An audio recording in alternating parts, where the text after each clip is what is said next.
시청자 여러분 안녕하십니까? 출발 성공 투자 박민영입니다. 부쩍 날씨가 춥습니다. 24절기 중 하나인 입동, 겨울이 시작되는 시기인데요. 마치 국내외 시장도 이제 뜨거웠던 계절이 가고 순식간에 겨울로 진입하는 듯한 불안감을 자극하고 있습니다. 오늘 새벽 뉴욕 증시 3대 지수 모두 내렸고요. 나스닥의 하락폭은 꽤 컸는데요. AI에 대한 밸류 부담을 자극할 만한 내용들이 쏟아지고 있는 가운데 어떻게 매매 전략 차원에서 이 시점을 이겨나갈 수 있을지 고민해 보도록 하겠습니다. 자, 뉴욕장의 분위기부터 살펴보시죠. 뉴욕 증시가 하루하루 상승과 하락을 오가는 널뛰기 장세를 펼치고 있습니다. 다음 랠리를 앞두고 잠깐 숨을 고르면서 쉬어가는 준비하는 단계인 것인가 아니면 실제로 단기적인 모멘텀이 꺾였다는 시그널인가 고민이 필요한 시점입니다. 일단 오늘 3대 지수는 하락으로 거래를 마쳤고요. 나스닥 지수 1.9% 그래도 장중 저점 대비했을 때는 낙폭을 일부 만회하려는 시도가 포착되기도 했죠. 23,000포인트 대 초반까지 뒷걸음질을 친 한편 S&P 500 지수 역시 1.1%의 마이너스로 6,720대의 포인트를 거래를 마쳤습니다. 장 초반에서부터 이렇게 낙폭을 벌리게 됐던 한 가지 계기는 챌린저 그레이 앤 크리스마스라고 하는 민간 업체가 감원 보고서를 발표했던 영향이었습니다.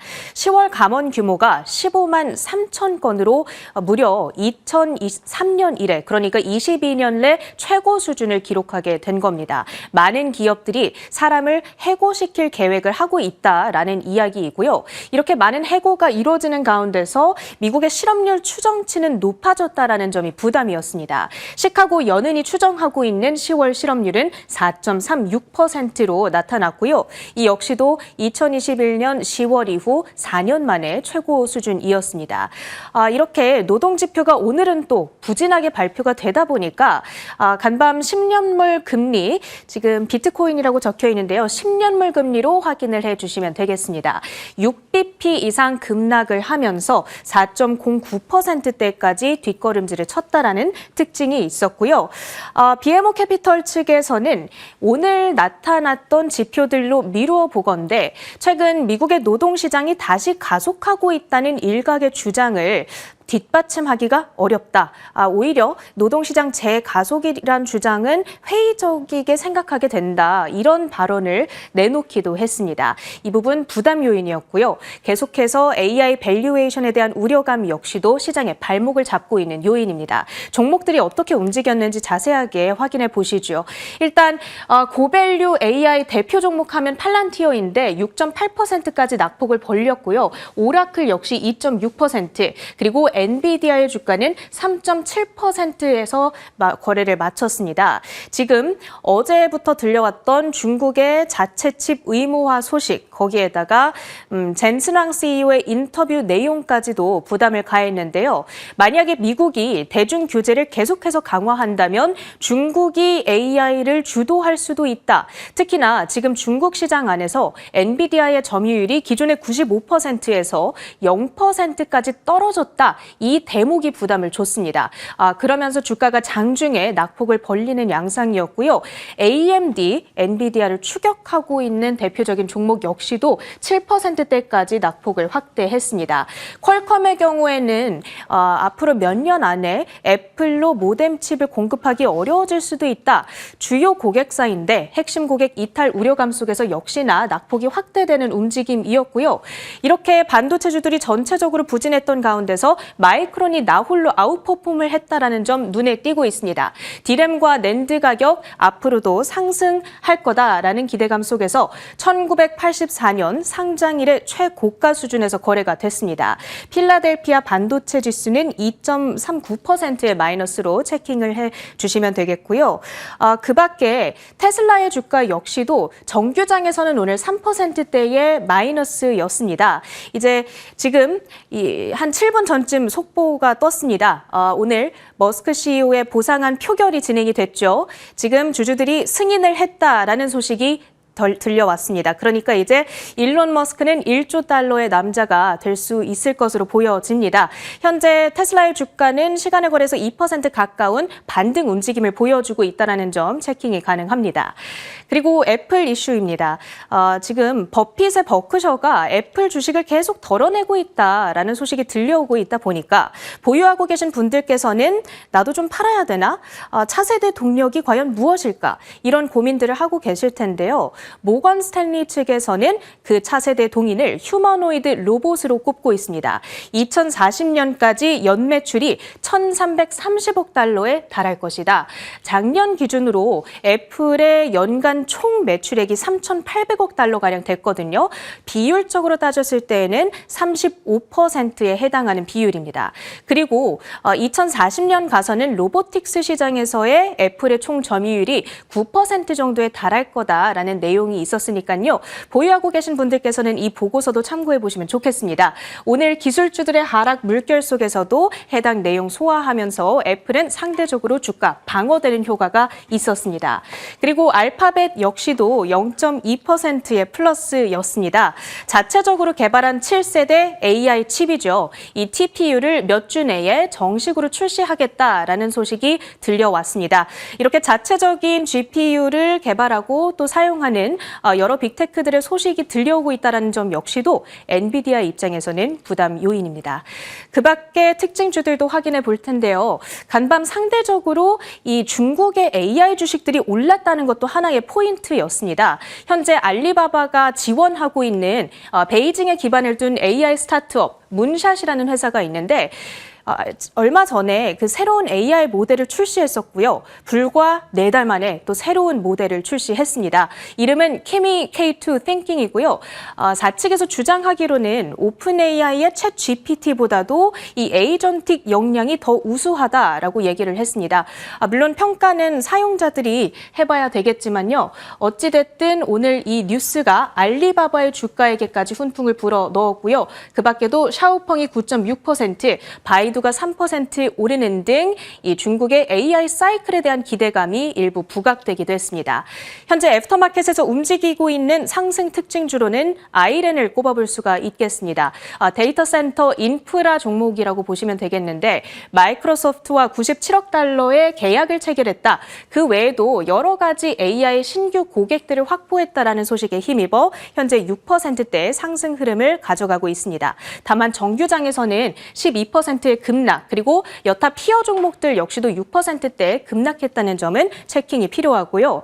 비만약 관련한 이슈 있었습니다. 일단 트럼프 행정부가 예고를 앞서 해드렸던 대로 일라이릴리, 노보노디스크와 함께 약가를 인하하는 데 합의를 했습니다. 일라이릴리는 그뿐만 아니라 주 1회 주사형 치료제가 젯바운드와 비슷한 체중 감량 효과를 보였다라는 임상 결과까지 공개를 하면서 주가가 1%대 뛰었고요. 현재 메세라, 화이자와 노보노디스크 간의 치열한 인수 경쟁 속에서 주가 14%의 추가적인 강세를 연출했습니다. 마지막으로 SMR 관련주들의 약세도 두드러지고 있습니다. 정말 많은 분들께서 보유하고 계신 뉴스케일 파워, 사실 이번에 발표됐던 실적 내용이 나쁘지 않거든요. 지금 장 마감 후에 실적이 나왔는데 6기가와트 규모의 계약, 서명을 완료했다. 엔트라 원 에너지라고 하는 고객사와 서명을 완료한 것인데 문제는 역시나 그동안 너무 미래에 대한 기대감이 선반영되면서 주가가 올랐던 측면이 있다 보니까 오히려 세론으로 작용을 하면서 현재 애프터에서 8%대의 하락세를 보이고 있다는 점 체크가 필요합니다. 오늘 국내 증시의 전략들 지금부터 민영 앵커가 정리해드립니다. 기대치와의 싸움이 바로 주식 투자인 것 같습니다. 어제 그리고 국내외 여러 흐름을 살펴봤을 때 기대치가 높았던 곳에 대한 부담감들이 드러나고 기대가 전혀 없었던 곳에서 약간의 기대 충족만 해줘도 올라가는 흐름이 나오고 있습니다. 시장이 일정 부분 상승에 대한 부담 등을 느끼고 있고 그것을 반영하기 시작했다라는 거겠죠. 자, 그래서일까요? 사기도 팔기도 어렵습니다. 기대치에 강한 시세를 뿜었었고 조정 이후에 다시 다시 강한 반등을 줬었다라는 걸 여러 차례 학습을 했던 올해 국내 증시입니다. 그러다 보니까 다시 반등하면 어쩔까라는 걱정 속에 쉽게 또 이익을 실현하고 매도하기도 어렵고 지금 하락하는 이 시점에 들어가는 것 또한 어려운 참 고민이 많아지는 증시인 것 같습니다. 어제 코스피는 일단 오르긴 올랐습니다. 0.5% 상승에 그치긴 했습니다만 그래도 저가 매수세가 유입됐고요. 관심은 밸류업, 주주 환원 쪽에 집중되는 모습이었죠. 그것을 자극했던 건 여당 측에서 배당소득 분리과세 최고세율 확정에 대한 지침이 있었고 자사주 소각 의무가 담긴 3차 상법 개정 연말 본회의 통과 목표에 대한 입장을 밝혔습니다. 그래서 은행, 보험, 증권, 지주, 고배당 한동안 잠잠했었던 쪽에서 반등하는 모습이 나타났고요. 코스닥은 상승하지 못했습니다. 0.4% 하락으로 끝났는데요. 알테오젠 그리고 2차 전지, 소재 일부를 제외하고는 꽤 많은 종목군이 떨어지며 거래를 마쳤습니다. 그나마 괜찮았던 곳을 찾아봐라 한다면 중국에서 한국, 일본에 대해 무비자 방문 정책을 1년 더 연장한다라는 소식 등 다소 좀 온건적인 태도가 한 번 더 확인이 되면서 카지노, 유통주들의 상승이 있었는데요. 현대백화점 실적 등에서 순이익이 개선되는 모습이 발견되며 조금 더 유통주의 시세가 올라가기도 했습니다. 자, 이런 식으로 이슈가 있었던 쪽, 한동안 잠잠했던 쪽에서 반등하는 모습이 보여졌죠. 그 외로 봤을 때는 오른 종목들은 일정 부분 부담을 소화하는 모습이 나타났습니다. 트럼프의 관세 위법 여부가 앞으로 어떻게 나오는가가 중요할 것이고요. 외국인의 수급이 진정되는 것도 살필 필요가 있겠습니다. 외국인의 거센 매도가 쏟아지고 있고 개인들이 그것을 방어하며 매수하는 모습이 나타나고 있는데요. 일정 부분 외국인이 연말 불클로징하는 과정이다라고 보는 시각들도 있고요.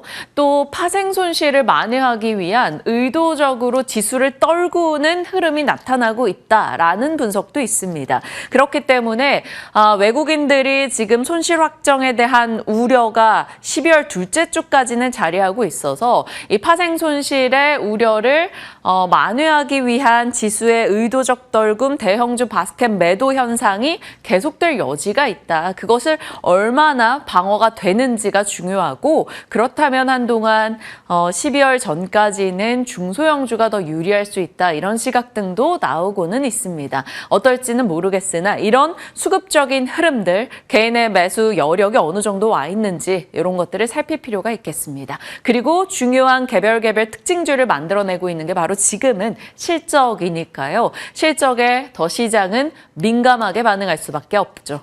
자, 일지라고 하고 일기라고도 할 수 있는 전일장을 돌아보는 특징주, 업종에 대한 얘기들인데요.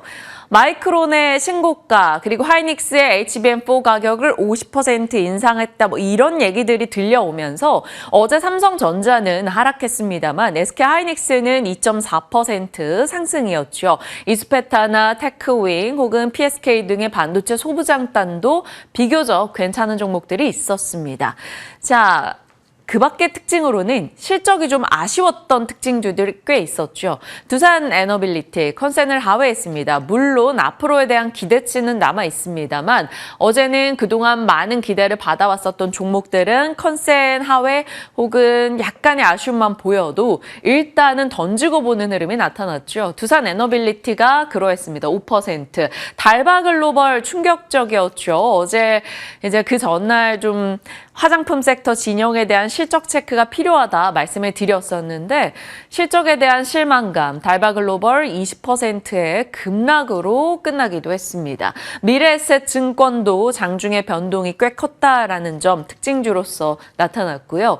APR은 매출과 영업이익은 예상을 상회하긴 했습니다만 스트릿 컨센을 하회했다. 이 스트릿 컨센 도대체 어디서 어떻게 잡히고 있는 걸까요? 일단 달바글로벌이 아무래도 급락이 나오다 보니까 기대 그 이상을 보여주지 않았다라는 평가일까요? APR은 10%의 하락으로 나왔습니다. 다만 오늘 아침 업데이트된 증권사 보고서 메리츠나 DB 등에서는 긍정적인 평가를 냈어요.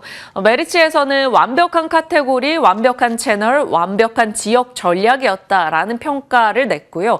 28만 원의 목표가를 제시하긴 했습니다. 일단 실적에 굉장히 민감한 시장이다라는 것 다시 한번 다른 굵직한 이슈가 좀 소강 국면에 들어가서 실적에 더 촉각을 곤두세우는 것 같습니다. 자, LG가는 어제 엇갈렸죠. 단독 뉴스가 주의가 필요하다라는 게 이런 때인 것 같습니다. LG 에너지 솔루션 단독 뉴스 오라클 ESS 수주에 대한 보도가 있었는데 그것은 부인했습니다. 그래서 LG 에너지 솔루션이 어제 장중에 상승폭을 반납하면서 거래를 마치기도 했죠. LG엔솔 크게 급등하며 시작했다가 1%대 상승으로 끝났고요. 반면에 LG전자와 LG이노텍은 올랐습니다. 아이폰 생산 장비를 공급했다라는 인도 내 아이폰 17을 생산하는 곳에 이런 장비 공급 보도가 있었다라며 LG전자, LG이노텍 그리고 배당 환원 이런 쪽 이슈까지 맞물려 LG도 같이 올라갔습니다. 자, 유리기판 괜찮았고요. 의료 AI도 비교적 양호했는데 실적 측면에서 이런 아쉬운 종목들도 있었습니다만 놀라운 종목도 있습니다. 바로 고영인데요. 3분기 영업이익이 YOY 기준 576% 급증이었습니다. 확실한, 그러니까 기대 그 이상을 보여줬기 때문에 고영의 주가는 어제 시장과 참 무관하게 좋았죠. 23%의 급등. 이것에는 좋은 실적이라는 것도 있겠습니다만 다른 로봇주들 대비해서 못 갔었기 때문에 못 갔었던 것에 비해 너무나 기대 이상의 실적이었다라는 것이 같이 합쳐지며 급등이 나오지 않았나 평가할 수 있습니다. 결국 지금 실적 측면에서는 기대치와의 전쟁이 벌어지고 있어요. 좋은 실적 내놨는데 세론인가 여러 가지로 고민하게 되는 상황인 거죠. 압도적인 데이터가 있거나 소외 속에서 모멘텀이 있던가 이런 고영이나 LG 이런 종목들이 그에 해당할 겁니다. 그리고 이런 점을 잘 체크하는 가운데 단독 뉴스는 반드시 체크는 해야겠죠. 당일 트레이딩성으로 꽤 많은 영향을 받으니까요. 그런데 주의는 분명히 필요하다. 그만큼 단독에 대응할 것이라면 관련한 뉴스들을 잘 살필 필요가 있다라는 점을 한 번 더 교훈을 얻게 됩니다. 어제장에 대한 얘기였고요. 이 가운데서 시장의 분위기를 캐치할 수 있었습니다. 시간 외에서도 실적들이 쏟아졌는데요. 달바나 APR 대비해서 이들은 시간 외에서 나름 호평을 받았습니다. 일단 잉글로드랩 실적이 굉장히 좋았어요. 영업이익의 컨센 대비 120% 증가였습니다. 높게 나왔습니다. 선케어 시장 확대 이슈 등이 영향을 주면서 잉글로드랩이 시간 외 거래에서 8% 상승이었고요. 잉글로드랩을 갖고 있는 코스메카 코리아 덕분에 창사 이래 최대 실적을 내면서 애프터마켓에서 추가 상승을 기록하고 7% 상승 마감이었습니다. 자, 기대치가 별로 없었던 아모레퍼시픽 매출과 영업이익이 그냥 약간 컨센을 상회했습니다. 사업 리밸런싱이 일어나고 있다라는 측면에서 종가 대비 그래도 오르면서 애프터마켓을 기록했습니다. 그러니까 기대치와의 싸움에서 일단 아모레는 낮은 기대 살짝 그 이상을 보여줬다라는 거죠. 그래서 뷰티 쪽의 종목들이 시간 외 시세에서는 비교적 괜찮았다라는 것이고요. 콘텐츠리 중앙도 시간 외에서 실적을 내놨죠. 영업이익 흑자 전환, QOQ 기준으로도 컨센 대비해서도 꽤 높게 나왔습니다. 그래서 콘텐츠리 중앙이 5% 상승이었고요. 오늘 아침 추가된 DB증권의 보고서는 목표가 14,000원을 제시하고 있습니다. 참고하시죠. 자, LIG 넥스원은 장 마감 직후에 딱 실적이 나왔는데요. 매출과 영업이익은 예상을 상회했는데 순이익이 살짝 예상을 하회했습니다. 그렇게 박하게 볼 만한 실적은 아니었던 것 같은데 일단 애프터마켓에서는 하락을 기록했습니다. 예전에도 이제 방산주의 하락을 유발했던 게 바로 LIG 넥스원의 실적이었었는데 그때보다는 나은 실적이었습니다만 LIG 넥스원 일단 실적 나오고 나서 애프터마켓에서 부침을 겪고는 있네요. 자, 수주 잔고는 그래도 3분기 기준 역대 최대를 기록하고 있기는 합니다. 그래서 실적에 대한 내용들 과연 오늘장 어떻게 반영이 되는가 한번 살펴보시길 바랍니다. 자, 뉴욕은 요약하자면 3대 지수, 러셀 모두 다 빠졌습니다. 불안감이 조금 커졌다라는 것을 확인할 수 있는 대목이죠. 이런 말까지 다시금 나오네요. 힌덴부르크 징조에 대한 우려. 힌덴부르크라는 것은 시장이 갑작스럽게 부러지는 상황을 이야기합니다. 1937년 독일에서 이 초호화 비행선인 힌덴부르크호가 이제 대륙횡단을 하던 중에 결국에 갑작스럽게 폭발하는 사고가 있었거든요. 그래서 뉴욕 시장에서는 그때 이후부터 주식 시장에 갑작스러운 폭락이 나오는 것을 이 힌덴부르크라고 표현을 합니다. 폭락을 암시하는 조건이 5가지 정도 추출이 되어 있는데 이것을 자주 충족하는 상황이 발생할 경우 결국에는 급락이 나온다더라라는 인식이 있는 거죠. 실제로 블랙 먼데이나 글로벌 금융위기를 이 힌덴부르크 징조로 예측을 했었다라는 평가입니다. 지금 장에서 이런 얘기가 한 번씩 등장하고 있다라는 것은 이것이 기후이든 아니든 투자 심리가 조금 위축되어 있구나라는 것을 명확히 느끼죠. 그것의 근거로는 AI에 대한 불안 심리가 계속 강화되고 있다라는 겁니다. AI 가상화폐 총책임자인 데이비드 섹스가 AI를 위한 구제금융은 없다. 오픈 AI에 약간의 보증을 서달라. 구제금융에 대한 이런 입장적인 발언을 경계하는 내용이었었는데 일단은 이것이 괜스레 시장의 AI 불안을 자극하지 않을까 걱정되는 순간이고요. 젠슨 황 CEO가 중국이 AI 경쟁에서 미국을 제칠 것이다 라고 발언하며 조금 이슈 충격이 됐죠. 다만 이내 진정시키려 미국이 앞서야 한다는 내용이다 라고 언급이 나왔습니다. 중국은 전기 사실상 공짜로 사용해서 경쟁력에 유리하다. 그러니까 미국의 규제 등에 대한 약간의 볼멘 소리였다라고 평가할 수 있을 거고요. 중국에서는 이제 수입 AI 칩에 대한 금지 이야기가 한 번 더 강화돼서 엔비디아에게 좀 부담되는 내용이고요. 빅테크 자체칩 경쟁, 구글의 신규 칩 얘기도 있고 하다 보니까 약간의 과잉 투자, 과잉 경쟁 버블론을 한 번 더 자극합니다. 언제나 그랬듯이 오를 때마다 이런 버블에 대한 부담감이 등장하고 있는데 지금 시장이 꽤 많이 오른 것에 대한 부담을 느끼던 찰나다 보니 이것에 대한 걱정이 좀 더 세게 다가오는 것 같습니다. 자, 경기의 우려를 자극하는 내용도 있었죠. 고용 불안이었는데요. 10월 감원 발표가 15만 3천 건이었고 9월 대비 3배나 늘어난 수치, 22년간으로 봤을 때 10월 기준 최대치라는 점이 셧다운이 장기화되고 있는 것에 이러한 뉴스까지 더해지다 보니 여러 불안 요소가 나타났습니다. 자, 빠지니까 빠지는 내용들에 대한 근거가 쏟아지고 있는 상황이고요. 일단 뉴욕장은 3대 지수 모두 다 하락했고 나스닥은 조금 더 크게 빠졌습니다. 이것이 어떻게 영향을 줄지 오늘 국내에 대해서 살짝 걱정되기도 하네요. 자, 불편한 환율, 외환시장의 움직임을 놓고 봐도 원화 가치가 녹아내리는 분위기고요. AI에 대해서도 버블론 등이 나오고 있어서 여러모로 조금 걱정스러운 상황입니다. 그런 가운데 특징주들 뉴욕장에서 어떤 것들이 있었나 살펴봤는데 자, 어제 국내 달바나 APR의 하락 못지않게 엘프뷰티도 실적 내놓고 미국에서 큰 폭으로 하락했습니다. 핵심 사업이 좀 위축됐는데요. 바로 중국산 제품에 대한 높은 관세 비용이 있었다라는 겁니다. 35%나 급락하며 거래를 마쳤습니다. 자, 어제 주요 뷰티 그리고 미국 뷰티가 좋지 않았던 가운데 그나마 시간 외에서 실적으로 선전했던 한국의 뷰티, 과연 이 뷰티단에서 어떤 흐름이 나올 것인가.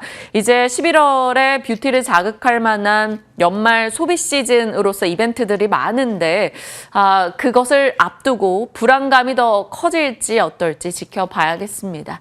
자, 그 밖의 특징주로는 AI 진영에서 사실 AI 중심에서 꽤 올랐던 종목들에 대한 부담 등은 거론이 되고 있는데 AI 인프라단에서는 그래도 기대 요소들도 나오는 것 같습니다.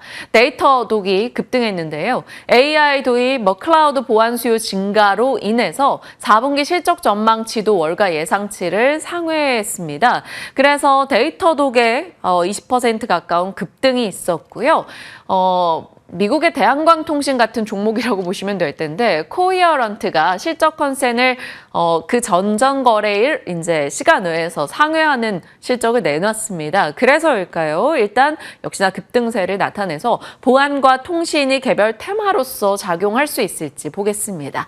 자, 그 밖에는 일라이릴리는 올랐고 노보노는 내렸다라는 소식. 노보노와 화이자의 메세라 인수 경쟁이 계속해서 격화되고 있습니다. 메세라 추가 급등이 나왔어요. 깜브로 D&D 파마텍 계속 체크해드리고 있는 내용이고요. 자, 일정상으로 저희가 꾸준히 짚었었던 에보뮨이 나스닥에 상장했습니다. 26% 급등으로 거래를 마쳤기 때문에 파트너사인 에이프릴 바이오에 긍정의 힘을 불어줄 수 있을지, 에이프릴 바이오도 한 2거래일간 조금 부침을 겪었거든요. 나아질 수 있을지 지켜보겠습니다. 뉴욕장의 특징주들 살펴봤고요. 관전 포인트 잡으러 넘어가 보시죠.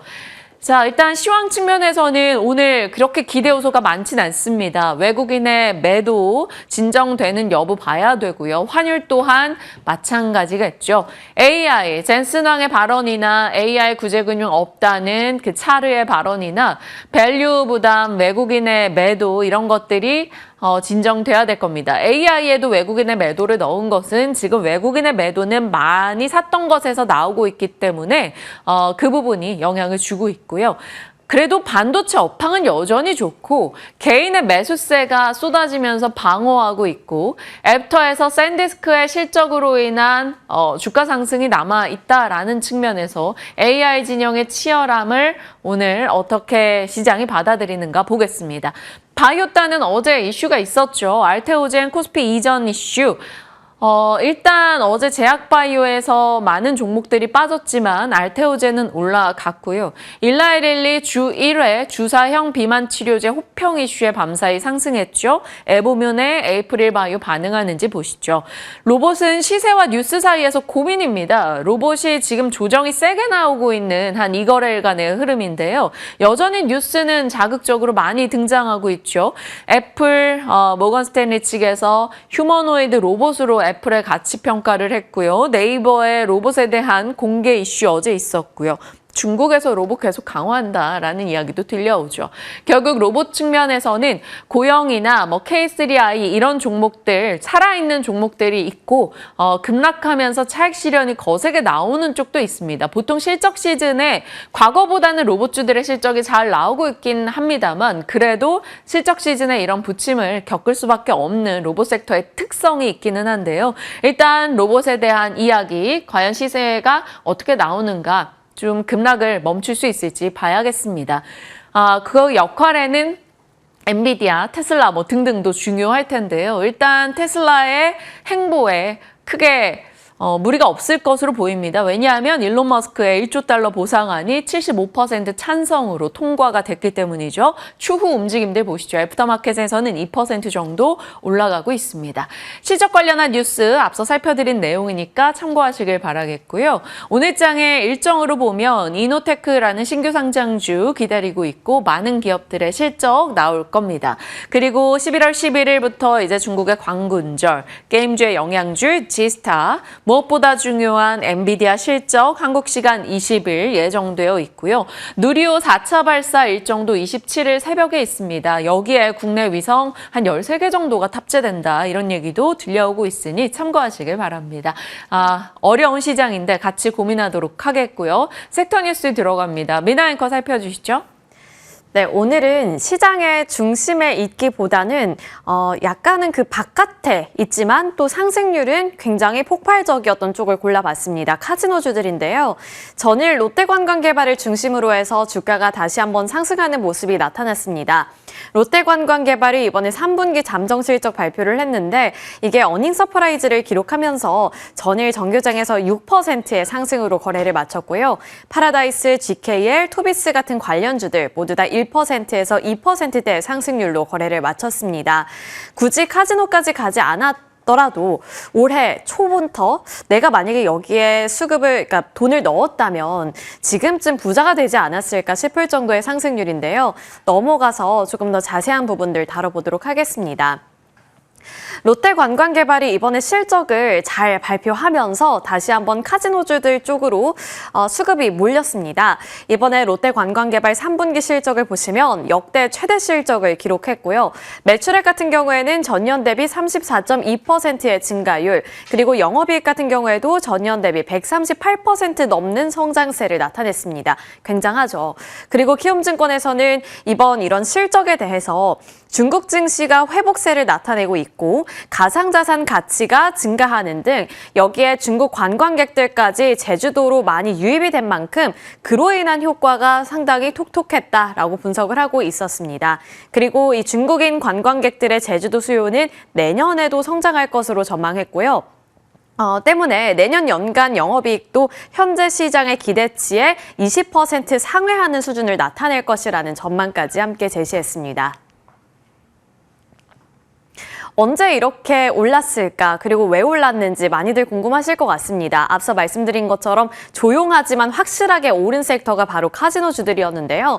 한한령 해제에 대한 기대감에 의해서 이렇게 주가가 많이 올랐다고도 정리를 해볼 수 있을 것 같고, 1월부터 10월까지 외국인과 기관의 자금이 이쪽 롯데관광개발, 파라다이스, GKL 쪽으로 5,300억 원 유입이 됐다고 합니다. 그리고 VIP 고객들의 회복세가 뚜렷했던 것이 가장 중요한 요인이었고요. 증권가에서는 내년까지 이러한 카지노주들의 호조세가 이어질 것이라고 봤습니다. 코스피 지수의 올해 상승률, 그리고 코스닥 지수의 올해 상승률을 정리해 본 건데요. 지금 롯데관광개발, 파라다이스, GKL의 올해 상승률과 비교해 보면 대체적으로 우리 시장의 지수를 월등히 웃도는 모습을 나타내고 있다는 점이 눈에 띕니다.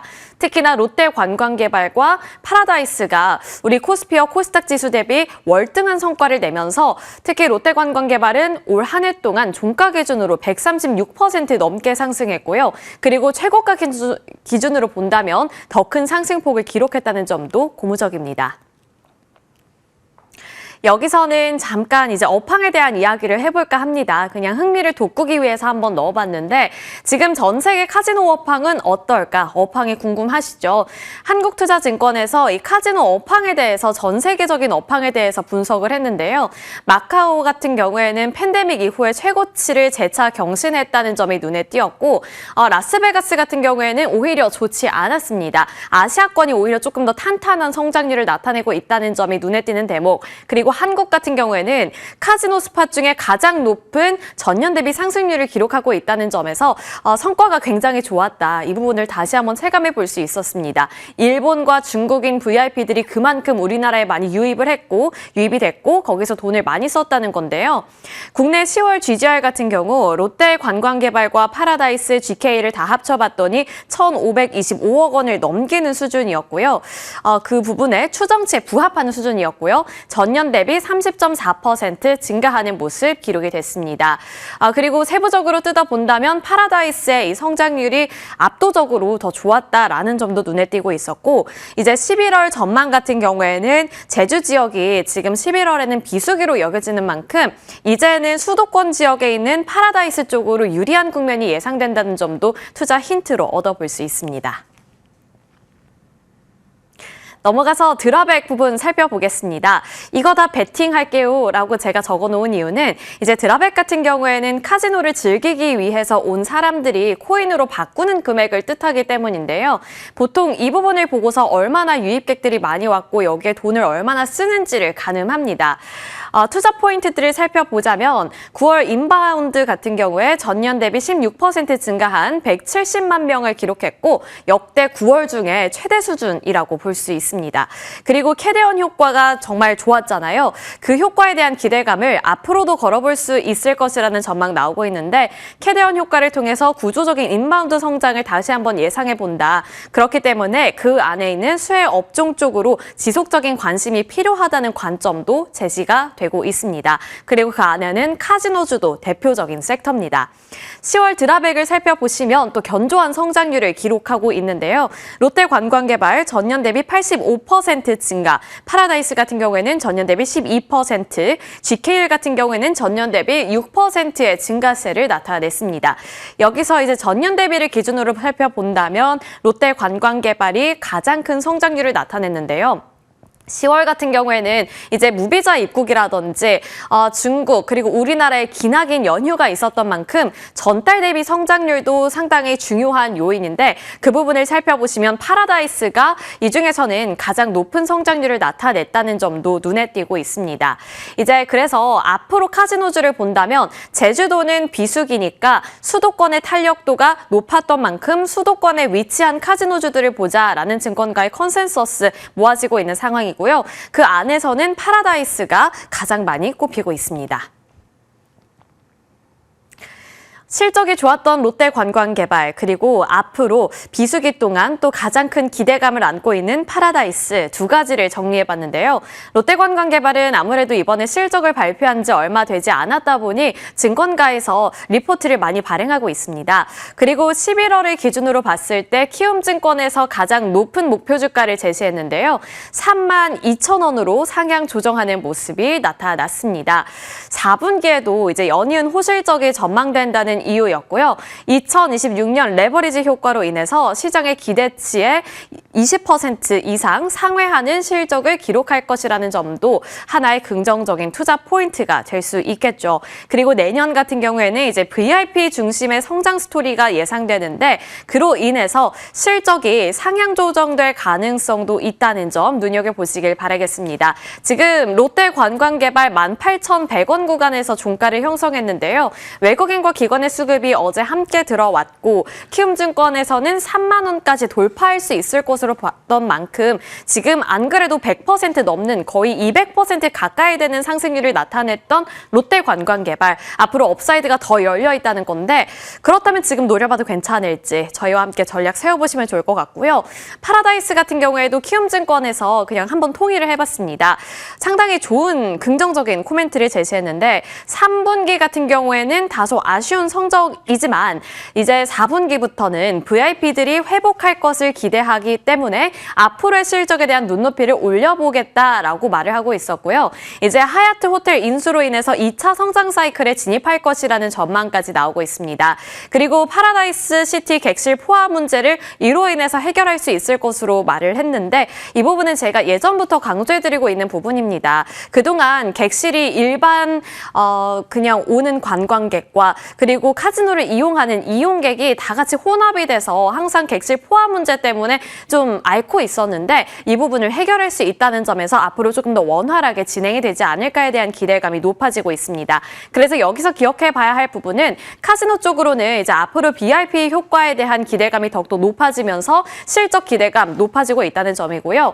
파라다이스 같은 경우에는 이제 비수기에도 우리가 관광객이라든지 이용객에 대한 눈높이를 높여볼 수 있다는 점 그런 부분들이 가장 중요한 체크 포인트가 될 수 있겠습니다. 외국인 관광객 효과에 올라타서 카지노주들까지 좋은 성적을 거뒀는데요.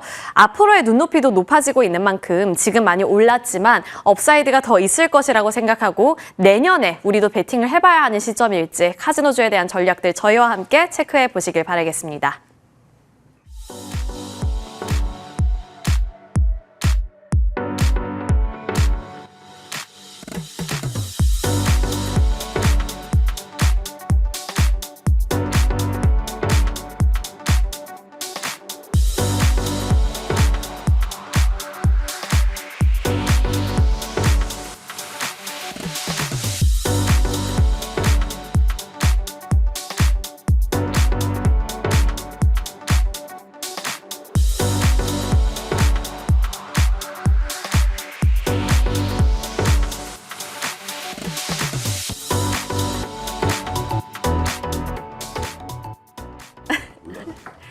네, 시장에 대한 이야기 풀어가도록 하겠습니다. MTNW 김진만 위원님 그리고 조성우 부장님 자리하셨습니다. 어서 오세요. 안녕하세요. 안녕하세요. 안녕하세요라고 말씀드리면서 약간 안녕하지 못한 분들도 많으실 수 있겠다라는 생각에 약간 조심스러워지는 그런 구간입니다. 이번 주 시장이 변동을 좀 겪었어요. 현재 진행형이 될 수도 있는 오늘이고요. 오늘 새벽 뉴욕장이 크게 밀려났고 엔비디아에 대한 불안감이 AI 밸류 부담을 또 한 번 자극할까 걱정이 됩니다. 자, 포트 전략을 어떻게 짜가야 될지 일단 전체적인 시장 측면에서 진만쌤 씨가 궁금합니다. 네, 일단 급락한 부분들은 어쩔 수 없습니다. 이미 벌어진 일이기 때문에 여기서 대응을 어떻게 하는지가 중요하다라고 생각이 됩니다. 호랑이한테 물려가도 정신만 차리면 살아보듯이 이번 기회에 이제 애매한 2년 이상의 묵은 종목들을 조금 이제 주도주로 교체하는 시간을 가지셔도 좋을 것 같다라고 생각이 되고 있고요. 일반적으로 사이드카 발동 후에 한 2주 정도 회복 시간이 필요하다라고 생각이 됩니다. 즉 일단 지수가 한 번 정도 좀 이제 면역력이 확 떨어진 상황에서 잔병치레가 굉장히 많아질 수 있을 만한 시기다라고 말씀을 드리려고 하고 있는데 마침 그 시기가 실적 시즌과 엮여서 그다음에 미국도 마찬가지로 미국 시장 하시는 분들도 지금 굉장히 좀 난이도가 있는 시장이었었는데 아무래도 실적 시즌과 맞춰서 그다음에 셧다운이 이어지고 있는 가운데 여러 지표들이 혼조하고 있고 그다음에 마찬가지로 이제 오픈 AI바의 순환 출자 관련된 이슈 때문에 이게 계속적으로 빚을 내서 투자를 집행하지 않으면 뒤처지는 상황이기 때문에 여러 가지 부분들이 좀 부정적으로 해석될 수도 있다라고 생각은 하지만 그럼에도 여전히 상승장에 나오는 적절한 이제 조정장이다라고 생각이 됩니다. 매번 비슷한 이유다라고 생각이 됐고 새로운 이슈들이 나오지 않는다라고 하면 적정 구간에서 반등은 충분히 성공할 수 있다라고 생각을 합니다. 그래서 이제 매크로 경기 이슈는 셧다운 추가 장기화는 좀 이제 우려해야 될 부분들은 맞습니다만 다만 다음 주 정도에 합의가 된다라고 하면 그때 합의를 기점으로 충분히 이제 다시 한번 반등에 성공할 수 있다라고 생각이 되고 있고요. 다만 이제 오픈 AI바의 순환 출자 관련돼서 분명히 안 좋은 부분들은 맞습니다. 지금 일단은 너무나 많은 시장 참여자들, 너무나 많은 빅테크들이 그 안에 오픈 AI의 통나무를 같이 들고 있는 상황이기 때문에 이게 무너지려면 정말로 크게 무너지는 상황이지 지금은 아직 무너질 기미는 보여지지 않으니까 여러분들이 잘 한번 체크를 해보시면 좋을 것 같고 일단 한국장으로 넘어와서 말씀을 드리면은 일단은 이틀 전이었죠. 다행히도 이제 일봉상으로 이제 21선 이전에서 마무리가 된 상황. 그 다음에 주봉 5일선이 훼손되지 않은 상황에서 여전히 주도주 플레이가 가능하다. 라고 생각이 되는데 지금 사실 여러분들에게 현금 확보하라 그 다음에 현금 확보를 왜 하지 않았냐 이 이야기를 하는 건 좀 무의미하다라고 생각이 되고 있고요. 다만 지금 현금처럼 쓸 수 있는 카드가 있는지가 저는 중요하다라고 생각이 됩니다. 예를 들어 삼성전자를 5만 원에 샀거나 아니면 하이닉스를 30만 원, 40만 원에 사셨던 분들께서는 지금 이 기회에 어느 정도 이제 소부장단으로 혹은 이제 중소형주들로 눈을 돌리실 필요는 있다라고 생각이 되고 매번 이제 100%의 현금을 쓰시는 분들께서는 어느 정도 현금 확보를 위해서 손실이 적은 종목 혹은 아예 손실이 많아서 회복하기 어려울 것 같은 종목 같은 경우에는 과감하게 정리하실 필요가 있다 이렇게 생각이 됩니다. 그래서 지금 무너지기에는 이미 쌓아둔 돌들이 너무나 무겁게 잘 버텨왔기 때문에 지금 하락장 너무 걱정하지 마시고 다만 너무나 차트에 맹신하거나 혹은 밸류 값을 무시할 필요는 없다라고 생각이 되며 손실을 보더라도 결국에는 이 고점을 뚫어서 내 평균 단가를 위로 올려갈 거다. 그런 믿음을 가질 만한 종목군들 위주로만 편입을 해보시는 게 좋을 것 같다 말씀을 드리면서 제가 맨날 반도체 이야기 매번 드렸던 게 반도체가 이럴 때 또 올라갈 때 세이기 때문에 그런 부분들 잘 참고하셔서 소부장단 한번 계속적으로 관심 가져보시면 좋을 것 같습니다. 네, 지수의 추세에 대해서는 너무나 비관하거나 의심하지 말라라는 얘기시고 회복할 때 반도체 소부장의 역할을 기대한다 이렇게 정리하겠습니다. 조성우 부장님은 지금 시장 어떤 판단으로 보십니까? 지난주에 제가 단기 고점이냐 순환매냐 사실 그걸 좀 체크하는 한 주라는 말씀을 드렸었는데 이번 주를 보면은 순환매 신호도 좀 보였고요. 그리고 또 조정의 신호 역시도 좀 보였다고 볼 수 있습니다. 다만 사실 지금의 시장은 오늘만 딱 놓고서 주변을 살펴보면 이제 좋은 거보다는 안 좋은 게 더 많을 수 있어요. 예를 들면 안 좋은 쪽으로 먼저 말씀드릴게요. AI 버블 논란이 있으면서 가격 부담을 시장이 느끼고 있는 상황이죠. 그리고 두 번째는 이번 주는 외국인의 매도가 좀 거셌습니다. 그리고 또 이제 환율도 지금 1,450원 선이 굉장히 좀 부담스러운 불편한 그런 상황이 있고요. 그리고 여러분 뭐 뉴스 접하셔서 아시겠지만은 뭐 연일 뭐 신용잔고가 뭐 사상 최대치다, 뭐 26조 원에 육박한다, 뭐 B2 경계론 이런 쪽은 다 안 좋은 쪽이죠. 근데 이제 우리가 기대를 걸어볼 만한 쪽이 없는 건 아니에요. 하지만 현재로서는 지금은 불확실성 요인보다는 적어요. 제가 좋은 것도 말씀드릴게요. 너무 안 좋은 것만 얘기만 하면 안 되니까. 좋은 점은 현재 지금 고객예탁금이 88조 원, 거의 역대 최고 수준. 그러니까 뭐냐면 밀리면 사겠다. 대기 매수세는 굉장히 강하다는 거고, 사실 이런 대기 매수세가 최근 며칠 동안 외국인이 반도체 그렇게 극악무도한 매도를 했음에도 불구하고 하이닉스 같은 경우에 뭐 2말 올이라고 하잖아요. 이걸 말아 올리는 힘, 그리고 어제 하이닉스가 상승하는 힘, 이런 것들이 바로 이제 이 풍부한 고객 예탁금에서 나온다는 것이고, 그리고 또 이제 좀 하나 기댈 만한 게 이제 정책 모멘텀이 좀 다시금 시장에 반영되고 있죠. 3차 상법 개정안. 그러니까 이런 부분들이 앞서 말씀드린 그 안 좋은 요인들을 얼마나 상쇄하고 그만큼을 방어해 주느냐. 이제 이런 싸움인 거죠. 그러니까 그 구간에서 시장은 단기 고점의 징후들을 또 계속 보여줄 수도 있는 부분이고, 왜냐면 외국인의 매도가 계속 이어진다고 하면 이건 뭐 명백히 좀 단기 고점의 시그널을 외국인들이 보고 있는 것이고, 그 시장이 이렇게 흔들리는 와중에서도 여러분들 시장을 보시면 왜 얘는 오르지? 얘가 오르네? 하는 것들이 좀 있어요. 그것이 바로 순환매고. 그러니까 지금 두 가지 다 관찰이 되고 있는 그런 상황이에요. 하지만 굉장히 변동성은 심할 거예요. 출렁임이 엄청 심할 겁니다. 그러니까 보고 있으면 아마 멀미 나실 수 있을 정도로 시장에 출렁임이 좀 굉장히 크다라는 거죠. 그러니까 지금 시장은 바로 이 부분을 우리가 어떻게 슬기롭게 잘 헤쳐나가느냐, 이게 좀 포인트라고 볼 수 있을 것 같아요. 그러면 그 슬기롭게 어떻게 헤쳐나갈 건데요? 일단은 뭐 외국인의 수급을 잘 따라가면 될 것 같은데, 자, 뭐 오늘 이슈로도 좀 있을 것 같긴 한데, 이제는 이제 외국인들이 지금 최근에 코스피를 대거 팔고 있는데 대부분이 다 반도체, 조선 쪽이란 말이죠. 하지만 외국인이 사는 쪽이 있어요. 사는 쪽이 바로 또 3차 상법 개정안과 맞물려 가지고 예를 들면 금융이나 지주 쪽 아니면 고배당 쪽 이쪽으로 흘러 들어가고 있다는 거죠.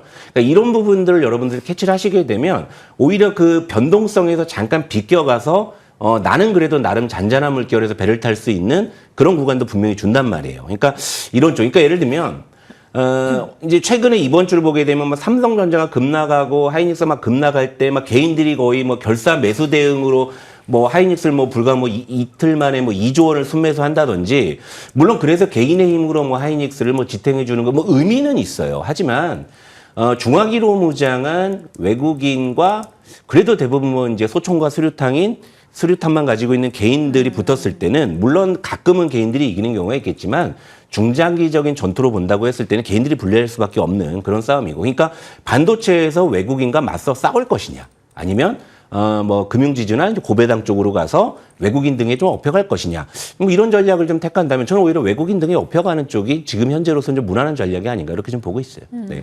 좋습니다. 시장에 대한 두 분의 시각 각각 확인을 해봤고, 그러면 조금 더 직관적으로 반도체에 대한 전략을 짤막하게만 추가 질문을 드려볼게요. 김준만 의원님, 지금 반도체 소부장의 회복 탄력성에 대한 기대를 내비쳐 주셨는데, 그러면 소부장으로서 압축 전략을 한다면 뭐 기존에 말씀 주셨던 하나마이크론 등 좋은 종목들 많았었는데요. 이런 종목들에 대한 AS격이 될 것 같네요. 네, 일단은 뭐 실적 시즌이라서 실적과 더해서 말씀을 드리면은 3분기 때 실적은 당연한 이야기지만 이전의 사이클과 다릅니다. 이전에는 이제 선 증설 후 수주 사이클이었었는데, 지금은 선 수주 후 증설 사이클이기 때문에 장비단 맨 뒤로 한 채 소재 부품 쪽으로 이제 먼저 시세가 나올 거다라고 저는 생각을 하고 있고요. 이제 기판주를 조금 이제 부품으로 분류하면 이제 대덕전자가 실적이 엄청나게 잘 나와서 논외로 올라갔던 부분들, 그다음에 코리아 서키트, 그다음 심택이 후발주자 역할을 하면서 올라가고 있기 때문에 실적이 잘 나오는 기판주를 여전히 좀 잘 보시되, 이제 작은 기업들이죠. 너무나 작은 기업들의 조금 이제 의미를 부여하기보다는 요즘 ETF발 물량들이 꽤나 많이 나옵니다. 즉 엮여서 삼성전자에도 엮인 ETF들이, 혹은 소부장 대형, 중대형주들도 보시게 되면은 엮인 이제 ETF와 연결된 기업들이 굉장히 많은데, 오히려 ETF와 연결될 수 있을 시총 1조 이상의 기업들을 공략을 하시는 게 좋을 것 같다라고 조금 말씀을 드리려고 하고요. 일단은 뭐 코스닥 150 안쪽에 있는 소부장단의 종목들은 어느 종목이든 다 괜찮을 거다라고 말씀을 드리려고 하고, 특히 하나 말씀을 드리면 이제 이틀 전이었죠. 동진세미캠이 실적이 나왔는데 조금 이제 영업 실적이 쇼크 나서 빠졌는데 실제로 내용을 좀 뜯어보게 되면은 관련돼서 중국 쪽 법인을 좀 이제 청산하는 과정에서 있었던 회계상 문제 정도로 좀 마무리가 되는 부분들이기 때문에 실적이 나온 시즌에서 실적을 이것을 밟고 다음 분기에 올라갈 수 있을 만한 종목군들 위주로 보시는 게 좋을 것 같아요. 사실 소부장단은 3분기가 가장 저점일 가능성이 오히려 더 크다라고 말씀을 드리면서 소부장 관련주 갖고 계신 분들께서는 너무 걱정하시지 마시고 다만 같은 소부장이라도 이제 어느 정도 시장에서 알아주는 종목과 그렇지 않은 종목들 간에 괴리치가 좀 있을 것으로 생각이 되니까 성장하고 있는 기업들 혹은 직전 분기보다 매출이나 영업이 어느 정도 늘은 성장하는 기업들 위주로 지켜보시면 좋을 것 같고 이제 소부장단의 지금 최선호 관심주는 동진세미캠이 가장 매력적인 자리에 있다. 이렇게 말씀을 드리도록 하겠습니다. 네, 반도체 진영에 대한 얘기해 주셨고요. 자, 조성호 부장님은 이제 그러면 반도체에서 소외돼 있거나 편안한 쪽으로 좀 보이시는 건 없으실까요? 지금은 이제 소부장이 상대적으로 좀 편해졌죠. 왜냐하면 그동안 이제 삼성전자, SK하이닉스가 질주할 때 못 따라간 측면이 있어요. 그러니까 최근의 특징이 뭐냐면 지금 그 토톱하고 소부장의 지금 그 상관계에서 그 동조화가 잘 안 됩니다. 그건 뭐냐 그동안 시장 논리가 너무 이제 그 초대형주 위주로만 수급이 좀 몰리다 보니까 이제 중소형주에 상대적으로 수급 공백이 생겼고 이것은 코스피가 4,000인데 코스닥이 겨우 900밖에 안 된다는 걸로 다 설명이 되는 것 같아요. 그런데 코스피 기준으로 뭐 삼성전자도 이미 뭐 고점 대비해서 10% 정도 조정을 받았죠. 그리고 하이닉스도 고점 대비 5% 정도 조정을 받았는데 그 토톱이 질주하는 동안에 소부장이 그렇게 딱 붙어서 따라가지는 않았어요. 그런데 최근에 이제 시장에서도 순환매의 어떤 그런 흐름들 그리고 단기적으로 이제 지수도 4,200까지 봤으면 올만치 온 거 아니냐라는 그런 심리들이 결국 상대적으로 지금 이제 코스닥이나 중소형주 쪽에 좀 수급의 문을 좀 열어줄 가능성이 있다라는 거죠. 그러니까 이것은 그러니까 쉽게 말하면 물론 반도체 업황에서 삼성전자, SK하이닉스가 호실적을 보였기 때문에 그 뒷단에서 이제 실적을 발표하는 소부장의 실적도 당연히 좋을 거란 기대감도 있겠지만 지금 수급상으로 보더라도 수급이 이제는 초대형주 쪽에 단기적으로 그렇게 우호적이지 않다라는 거죠. 그러니까 외국인 같은 경우도 이번 주에 코스피는 물론 이제 전기전자나 조선 중심이었지만 코스피를 대거 팔았다면 코스닥은 또 사는 스탠스였어요. 물론 이제 그 중에 이제 일부 이제 바이오 쪽이 좀 주도하는 그런 수급이었지만 지금은 어쨌건 수급의 물꼬가 반도체 소부장 쪽으로 이어질 가능성이 있고 여기서 이제 특정한 종목을 말씀드리기는 어렵겠지만 힌트를 드리자면 그중에 실적 잘 내는 애들이 오버슈팅이 나올 거예요. 예, 그렇게 볼 수 있을 것 같아요. 그러니까 특히나 이제 최근에 오히려 기대치를 가졌던 예를 들면 H뱅 관련한 밸류체인의 종목보다는 오히려 지금 의외로 레거시 쪽 관련한 종목들의 실적이 굉장히 서프라이즈가 잘 나옵니다. 왜냐하면 기대를 너무 안 했거든요. 기대를 너무 안 했는데 갑자기 하반기 들어서 뭐 윈도우 11 뭐 교체한다 뭐 한다 해가지고 수급이 그러니까 수요가 일시적으로 확 몰려버렸잖아요. 그러다 보니까 실적이 팍 튀는 종목들이 좀 있기는 해요. 그래서 제 생각에는 그런 어떤 사고를 칠 만한 종목들은 아무래도 이제 뭐 전공정이나 아니면 레거시나 뭐 디램 모듈 쪽이나 뭐 이런 쪽이 아닐까 이렇게 좀 조심스럽게 보고 있습니다. 네. 네. 시게이트, 샌디스크 이런 쪽에서 실적 내고 시간 외에서 급등해주고 이런 것만 봐도요. 이제 지금으로서 기존에 주목받던 종목 외에서 좋게 말하면 서프라이즈, 방금 표현해 주신 것도 인상 깊어요. 사고를 칠 수 있는 종목들 잘 추려가도록 하겠습니다. 진만쌤과 조성호 부장님의 반도체 소부장단에 대한 시각 확인을 해봤습니다. 자, 이제 바이오 한번 살펴볼까요?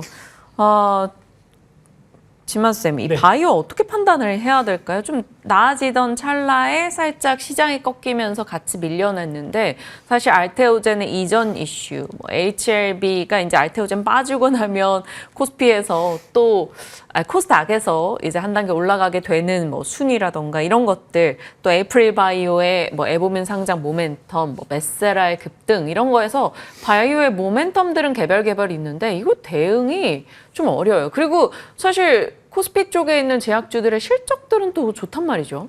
네, 일단 코스닥 종목들이 코스피 종목들을 압도하는 이제 섹터가 사실 주가 상승률로 봤었을 때 이제 코스닥 관련 대장주 뭐 알보리팹이라고 이야기들을 많이 하고 있는데 일단은 저는 빠지면은 사실 바이오 쪽이 제일 먼저 반등에 성공을 할 거고 적정한 바닥을 잡고 올라갈 때 탄력이 가장 좋은 종목이다라고 생각을 합니다. 다만 떨어질 때 너무나 이유가 이유가 명확하지 않게 떨어지니까 이게 좀 사실 갖고 계신 분들께서는 이게 어느 정도 인내의 시간을 겪은 분들만 좀 상승을 좀 누릴 수 있다라고 말씀을 드리려고 하는데 일단은 여전히 동일합니다. 만약에 바이오를 계속한다라고 가정을 하면은 알테오젠과 리가켄바이오를 얼마나 저렴한 가격에 매수를 하느냐가 남은 이제 주가 향방의 좀 키포인트다라고 말씀을 드리겠고요.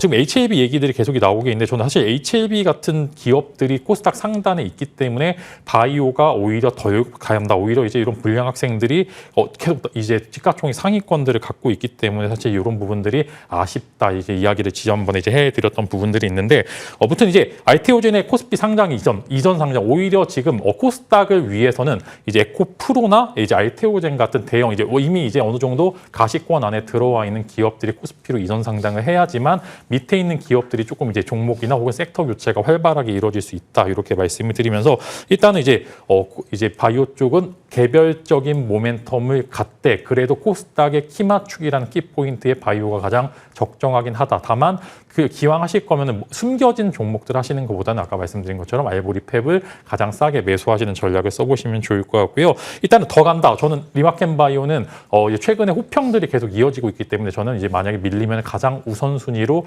매수해야 될 종목이다라고 말씀을 강조드리겠고요. 덜 갔던 종목군들 내에서는 케어젠을 한번 이야기를 드리면서 어제 보시게 되면은 되게 미운 종목들 있죠. 고용도 어제 상한가를 상한가 같은 이제 상한가에 근접한 모습들을 보여주고 있고 HK 이노엔도 안 움직였던 종목들이 움직이는 걸 봤었을 때 아마 후발주자로 케어젠까지 한번 여러분들이 관심을 가져보시면은 그래도 바이오 쪽은 괜찮을 거다. 너무 걱정하실 필요는 없다. 좀 이렇게 말씀을 드리면서 다만 아무나 바이오 말고는 코스닥 상위권 종목군들 내에서 위주로만 플레이하시길 좀 바라도록 하겠습니다. 참 바이오는 이렇게 평이 좀 극과 극인 것 같아요. 이렇게 정말 바이오에 집중하시는 분들은 바이오만큼 편안한 선택지가 없다. 왜냐 개별 모멘텀별로 일정 맞춰서 대응하면 되니까 과거보다 신뢰성이 올라왔으니까라는 근거로 바라보시기도 합니다. 그 중심에는 알보리팹 등등의 증명해왔던 한 1년여간의 시세가 있는 것이고 또 과거에 이제 바이오의 막 급변동 임상 실패 이슈 여러 가지 증자 이슈 이런 거에 시달리셨던 분들은 또 바이오에 대해서 여러 가지로 불편한 감정이 있어서 선뜻 손이 안 나가기도 하죠. 그래서 엇갈리는 평들이 나오고 있는데 지금의 시장에서 대형주 중심으로 믿음의 종목들 플러스 케어젠까지 해서 대응해 볼 수 있겠다 정도로 요약해 주셨습니다. 자, 알테오젠의 코스피로의 이전 이슈와 함께 바이오 어떻게 판단하고 계신지 조성호 부장님 시각은요? 일단 질문의 의도가 알테오젠의 이전 상장이 바이오에 훈풍을 넣어줄 것이냐 만약에 그런 논리라면 이건 아닌 것 같고요. 예, 그럼 너무 침소봉대 아전인수일 수 있어요. 그러니까 알테오젠이 이전하는 건 이전하는 거고 그리고 바이오는 바이오 나름의 독자적인 길을 가는 것이죠. 그러니까 알테오젠이 코스피 이전 상장하는 것과 다른 바이오주가 어떠한 연관관계를 갖겠습니까? 이사 가는 건데요.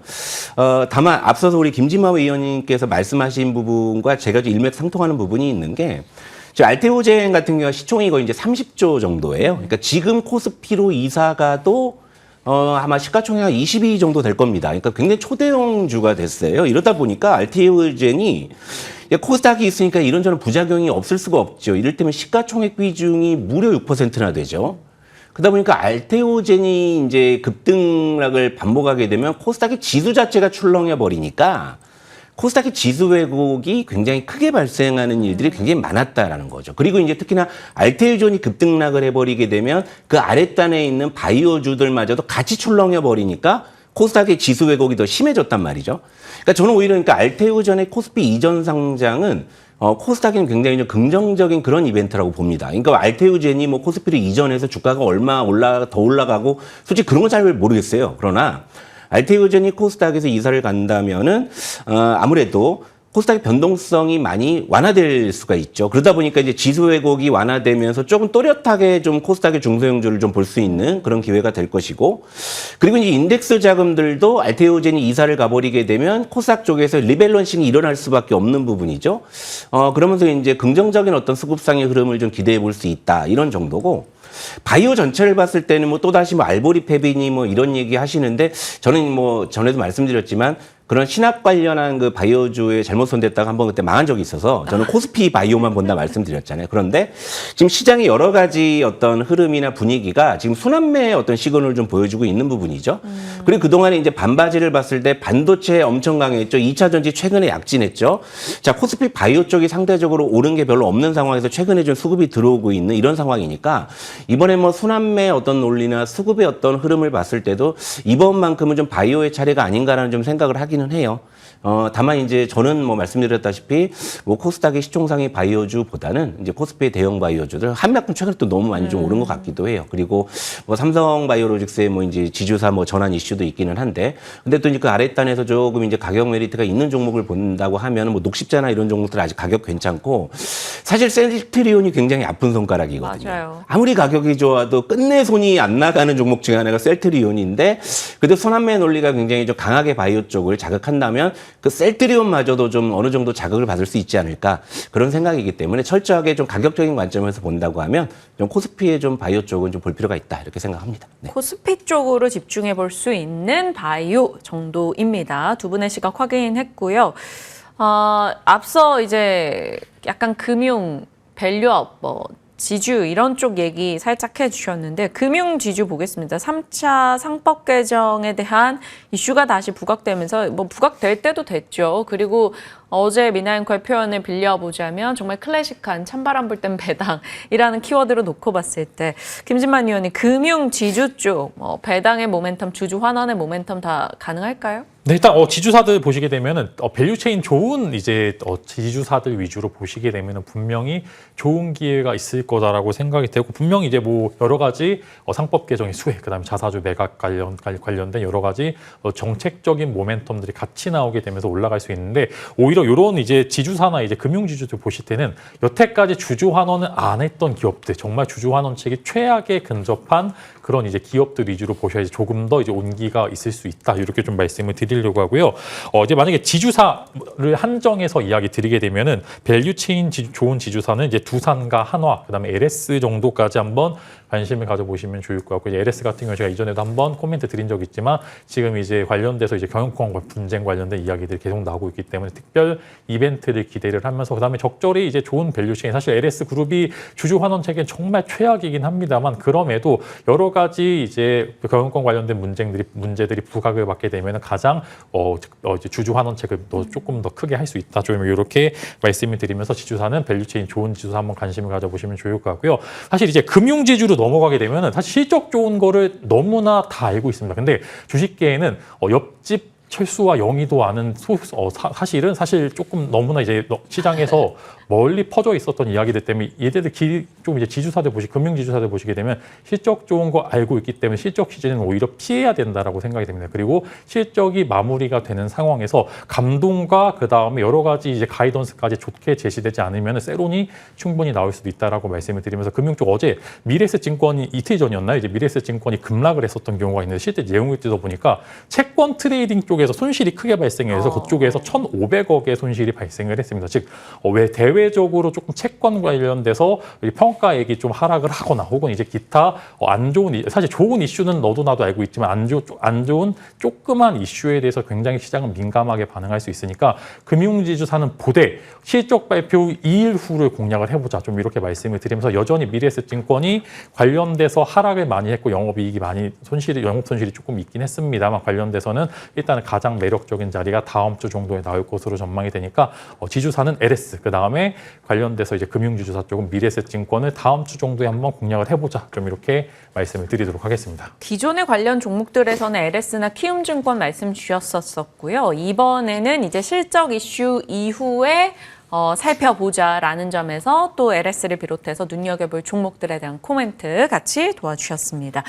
자, 찬바람, 고배당 이런 얘기하니까 지난주에 조성호 부장님 약간 시장에서 살짝 좀 벗어나서 볼 수 있는 종목으로 유틸리티 혹은 이제 뚱바 얘기하면서 빙그레 얘기하셨던 거 기억나는데, 그쪽도 사실 이제 배당의 키워드에 다 엮이거든요. 그러니까 이게 오비락이 이제 제가 지난주에 이제 단기 고점에 대한 징후, 그래서 전좀 이제 시장을 좀 단기적으로 좀 보수적으로, 그래서 틈새 전략을 좀 말씀드리고 갔었잖아요. 이를테면 이제 뭐 배당 성향이 높은 이제 유틸리티나 뭐 음식료 같은 이런 쪽을 말씀을 드렸는데 이번 주에 또 시장이 급격하게 흔들리는 와중에 또 이제 상법 개정에 대한 그런 이제 기대감이 확 오면서 금융지주사 또 중심으로 어제 또 외국인의 수급도 굉장히 좋아졌고요. 또 이제 시세도 나는 그런 모습이었는데 되게 재밌는 게 뭐냐면 우리가 이제 지수 4,000을 보니까 눈높이가 많이 올라간 거예요. 예전에 지수 3,000 시절에는 금융지주사 같은 경우에 너무 올라서 가격 부담이 막 너무 막 심해가지고 이걸 사야 돼 싶은 생각이 들었는데 이제 지금 와서 이제 다시금 이제 차트를 쭉 보니까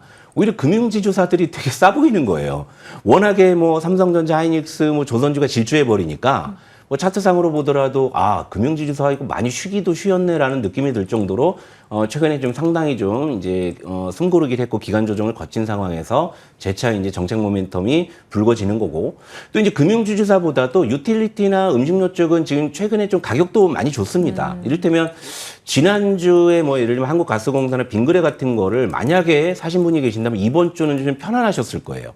그러니까 시장이 막 급격하게 흔들렸을 때도 아마 강 건너 불구경을 하셨을 정도로 이번 주에 정말 야금야금 은은하게 좀 시세가 좀 은은하게 좀 그렇게 좀 보여줬던 측면들이 있는데 여기에 찬바람도 불고 외국인의 수급도 그동안 많이 올랐던 쪽에서 차익 실현이 나오고 그다음에 지금 틈새, 순환매, 또 배당 이런 쪽으로 흘러 들어가고 있는 상황에서 또 정책 기대감이 또 다시 이제 곁들여졌기 때문에 저는 너무나 뻔히 보이는 전략이라고 봐요. 외국인의 수급도 저리 가고 있고 그동안 가격도 충분히 조정을 받았고 오히려 이제 배당과 관련한 찬바람 전략은 저는 지금 충분히 유효한 그런 구간이 아닌가 생각을 합니다. 지난주에 이어서 틈새 전략에 대한 내용 강화해 주셨습니다. 지금 저희가 이야기 나누고 있는 사이 프리마켓이 시작돼서 시세 한번 보고 가겠습니다. 일단 삼성전자와 SK하이닉스는 3%대 이제 하락을 보여주고 있네요. 삼성전자 2.6, SK하이닉스 3.5% 이상의 하락이 나오고 있습니다. 현대차, 한화에어로, 두산에너빌리티 각각 2에서 4%. 두산에너빌리티 아무래도 미국에서 이제 애프터에서도 원전 좀 좋지 못했었던 가운데 두에빌도 지금 4% 하락하는 모습 나타나고 있습니다. 전방위적인 하락이라고 볼 수 있겠고요. 신한 지주 정도 빨간불 켜고 있습니다. 자, 네이버도 2.8% 하락. 앞서 시청자분이 또 유튜브 채팅창에 네이버 도대체 왜 이러는가에 대한 이제 고민을 올려주시기도 했는데 그러네요. 진짜 왜 이럴까요? 자, 그리고 알테오제를 비롯해서 코스닥 시총 상위주들 거의 다 하락하는 모습 포착되고 있고요. 그러면 올라가는 쪽이 어디인가 살펴보시면 지금 일부 지주사들 그리고 공조 관련한 종목들 일부 조금 반도체 혹은 화장품 쪽들이 강세 흐름을 보여주고 있습니다. 코스메카 코리아, 아모레퍼시픽 이쪽 앞서 어제 애프터마켓에서 혹은 시간 외에서 실적이 기대보다 좋았기 때문에 올라갔었다라는 점 말씀드렸죠. 잉그루드의 코스메카 코리아 그리고 아모레퍼시픽 그룹 이런 뷰티 라인들 지금 프리마켓 거래 안 되는 종목들까지 해서 시장의 약간 개별 특징주 성격으로서 오늘 개장 이후 관심을 받게 될지 보시길 바랍니다.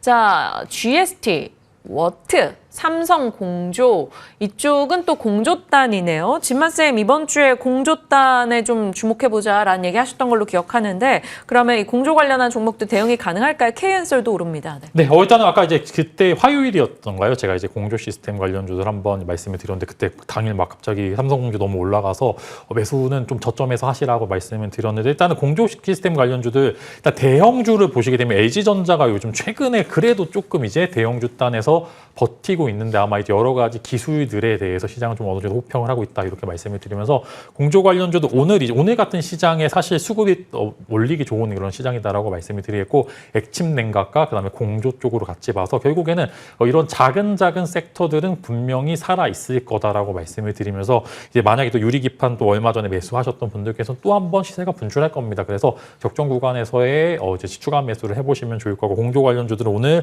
일단은 종가까지 한번 잘 지켜보시면 좋을 것 같다. 일단 대장주는 LG전자와 GST를 이야기를 드리면서 K엔솔과 삼성공조 같은 종목들도 한번 여러분들 추가적인 관심 한번 가져보시면 좋을 것 같습니다. 네, 냉각 쪽의 이슈들 살펴봤고요.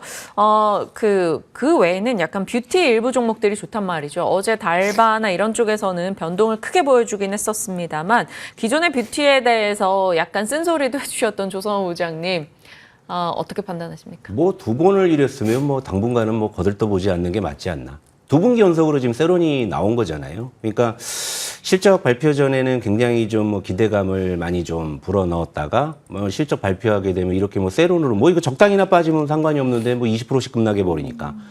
특히나 이제 APR 같은 경우에는 뭐 제가 봐도 굉장히 좋은 실적을 냈음에도 불구하고 뭐 시장 눈높이에 안 맞았는데 누구 눈높이에 안 맞는지도 잘 모르겠고. 그러니까 화장품주의 최근의 흐름들을 보게 되면 그냥 이런 기분이 들어요. 그냥 뭐 노란한 것 같기도 하고, 뭐, 그죠? 그러니까 화장품주는 물론 이제 최근에 급락으로 가격 메리트는 굉장히 좋은데, 이제는 좀 신뢰를 회복하기까지는 시간이 걸릴 것 같습니다. 이건 시장이 신뢰를 무너뜨린 거죠. 그러니까 실적이 좋으면 그만큼은 좀 주가에 반영해주고 그런 모습이 나타나야 되는데, 뭐 실적만 발표하면 이제 약속이나 한 듯이 뭐 세론이 나오는 이제 대표적인 섹터가 돼버리니까, 화장품주는 아무리 가격이 좋아도 제가 뭐 물론 이제 바닥주를 좋아하고, 싼 종목을 좋아하지만, 아무리 싸도 손 안 대는 섹터들도 있거든요. 근데 화장품 당분간 좀 그렇게 봐야 될 것 같습니다. 네. 알겠습니다. 화장품에 대한 좀 보수적인 의견이었다라고 볼 수 있을 것 같고요. 자, 의료 AI 좀 보겠습니다. 그 조성호 부장님의 관심 종목이었던 걸로 기억하는데 오늘 온코크로스나 뭐 셀바스 SK 이런 쪽들 좀 올라가거든요. 어제도 의료 AI가 비교적 선전하긴 했습니다. 네.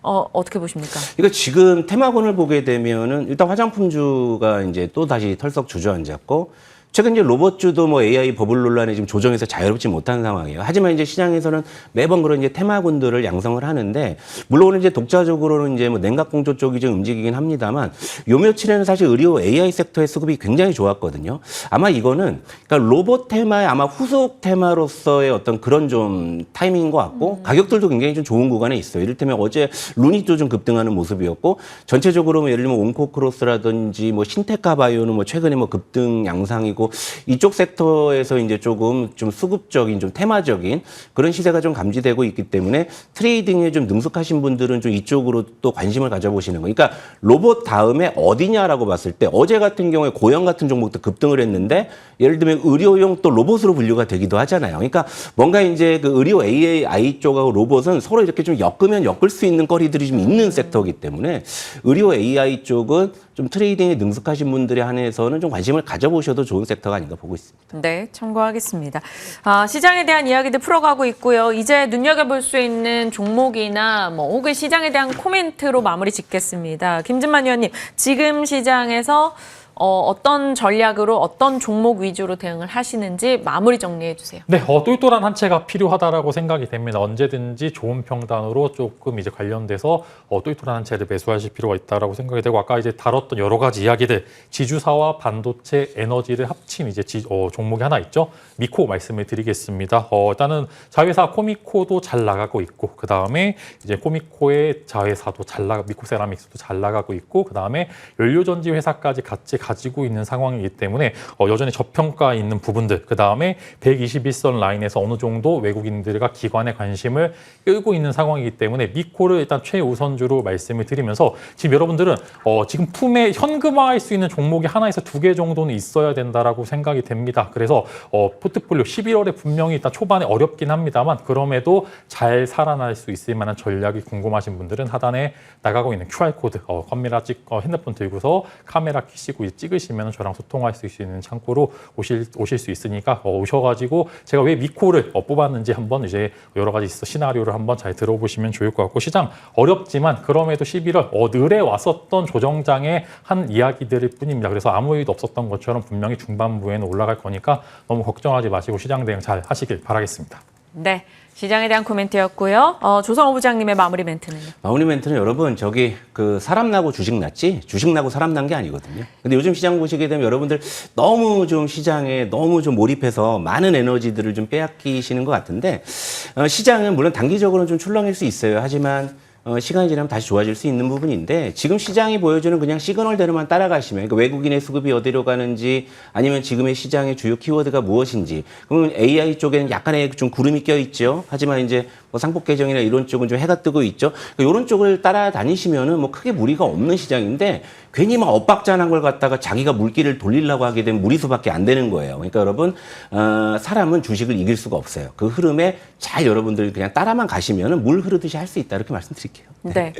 뭔가 지금 이렇게 뼈를 맞은 듯한 느낌인데 사람 나고 주식 났다. 그러니까 너무 삶에 큰 지장과 영향을 받으면서까지 이렇게 많은 시나리오와 가능성을 보기보다는 조금 더 심플해지자라는 얘기를 해주신 거다. 이렇게 생각이 듭니다.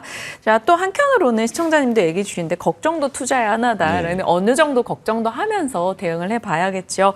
참 주식이란 게 어렵습니다만 또 그래서 매력적이지 않나 싶네요. 두 분 여기서 보내드리도록 하겠습니다. 고맙습니다.